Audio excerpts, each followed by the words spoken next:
زیشان او سید ولی شاه اخر کې په جنگ شول. دوستانو هغه متل دی چې مه کوه په چا اوبه پتا.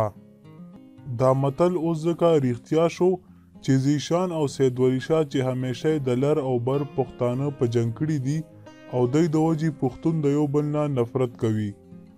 مخکې به د افغانستان او پاکستان پښتنو یو بل سره مینه کوله، خو اوس چې سوشل میډیا رالو او بیا په سوشل میډیا باندې د دې غونتې خلک رالل، نو اوس د پاکستان او افغانستان خلک یو بل پسې کنځلې کوي او نن دا اور د دوی کور پورې هم راورسېدو او دوی پخپله دشمنان شول او یو بل ته په فیسبوک باندې د مرګ دمکینې هم ورکوي.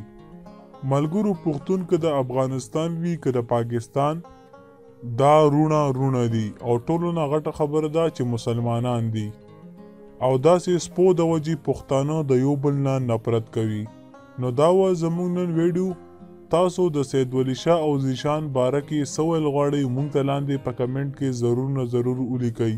تر بلې ویډیو مو په لوی الله سپارم.